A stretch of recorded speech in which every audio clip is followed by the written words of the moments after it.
Hello বন্ধুরা, Bengali news live 24-এ আপনাদের সবাইকে স্বাগত।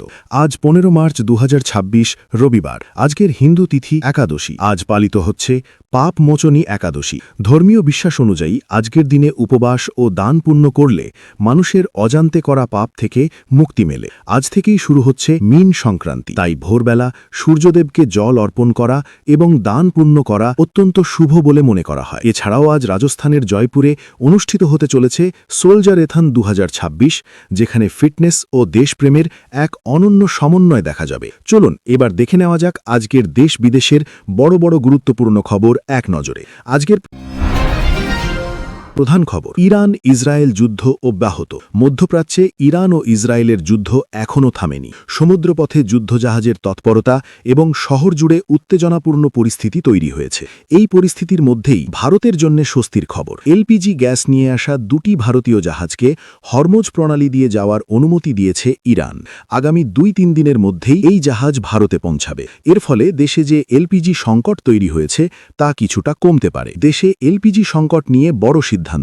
ভারতে চলা এলপিজি সংকটের মধ্যে সরকার নতুন নিয়ম চালু করেছে।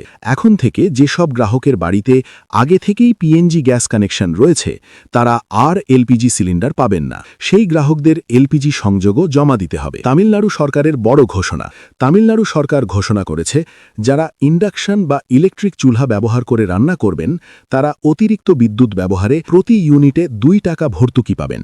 হোটেল, রেস্তোরাঁ ও চায়ের দোকানগুলোকে গ্যাসের বদলে বিদ্যুৎ ব্যবহার করতে উৎসাহ দেওয়া হচ্ছে। দিল্লিতে কাঠ জ্বালিয়ে রান্নার অনুমতি। এলপিজি সংকটের কারণে দিল্লি এনসিআর এলাকায় হোটেল ও রেস্তোরাঁকে সাময়িকভাবে কাঠ জ্বালিয়ে রান্না করার অনুমতি দিয়েছে সরকার। আগে দূষণের কারণে এটি নিষিদ্ধ ছিল। হরমুজ প্রণালী নিয়ে আমেরিকার সতর্কবার্তা। আমেরিকার প্রেসিডেন্ট ডোনাল্ড ট্রাম্প বলেছেন, হরমুজ প্রণালী খোলা রাখতে প্রয়োজন হলে একাধিক দেশ যুদ্ধজাহাজ পাঠাবে। তিনি চীন, জাপান ও ব্রিটেনকে এই উদ্যোগে যোগ দেওয়ার আহ্বান জানিয়েছেন। পাকিস্তানে অর্থনৈতিক সংকট। মধ্যপ্রাচ্যের উত্তেজনার প্রভাব পড়েছে পাকিস্তানেও। পাকিস্তান সরকার সরকারি কর্মচারীদের 30% পর্যন্ত বেতন কাটার সিদ্ধান্ত নিয়েছে। বিমান ভাড়া বাড়ছে বিমান ভাড়াও। এয়ার ইন্ডিয়া, ইন্ডিগোর পর এবার আকাশা এয়ার ঘোষণা করেছে যে 15 মার্চ থেকে টিকিটে 1300 টাকা পর্যন্ত ফুয়েল সারচার্জ নেওয়া হবে। লাদাখ অ্যাক্টিভিস্ট সোনাম ওয়াংচুক মুক্ত। কেন্দ্র সরকার সোনাম ওয়াংচুকের বিরুদ্ধে থাকা এনএসএ মামলা তুলে নিয়েছে। 170 দিন পর তিনি যোধপুর জেল থেকে মুক্তি পেলেন। কলকাতায় বিজেপি টিএমসি সংঘর্ষ। প্রধানমন্ত্রী নরেন্দ্র মোদীর সভার আগে কলকাতায় বিজেপি ও তৃণমূল কর্মীদের মধ্যে সংঘর্ষ হয়েছে। পাথর ছোড়াছুড়ির ঘটনাও ঘটেছে বলে অভিযোগ উঠেছে। ব্রিগেড সভায় মোদীর বড় ঘোষণা। কলকাতার ব্রিগেড ময়দানের সভা থেকে প্রধানমন্ত্রী 18,680 কোটি টাকার উন্নয়ন প্রকল্পের শিলান্যাস করেন। তিনি বলেন, বাংলায় পরিবর্তনের সময় এসে গেছে। ছাত্রদের জন্য নতুন মার্কশিট। উত্তরপ্রদেশ বোর্ড এখন এমন নতুন মার্কশিট চালু করছে যা জলেও নষ্ট হবে না, আগুনেও পুড়বে না। মোট 16টি নতুন নিরাপত্তা ফিচার থাকবে এতে। ভারতে তৈরি হবে 456টি জাহাজ। ভারতকে গ্লোবাল শিপ বিল্ডিং হাব বানাতে কেন্দ্র সরকার বড় পরিকল্পনা নিয়েছে।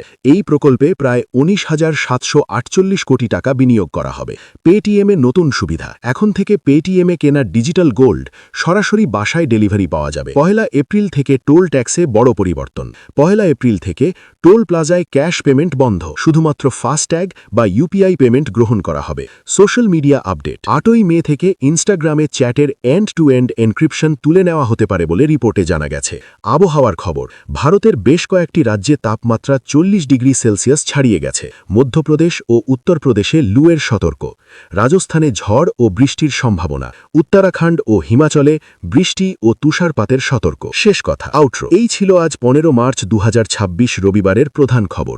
আপনি দেখছেন বেঙ্গলি নিউজ লাইভ 24। ভিডিওটি ভালো লাগলে অবশ্যই লাইক, শেয়ার ও সাবস্ক্রাইব করুন এবং পাশে থাকা বেল আইকনটি চাপতে ভুলবেন না। আমি আবার হাজির হব নতুন আপডেট নিয়ে। ততক্ষণ পর্যন্ত ভালো থাকুন, সুস্থ থাকুন। ধন্যবাদ।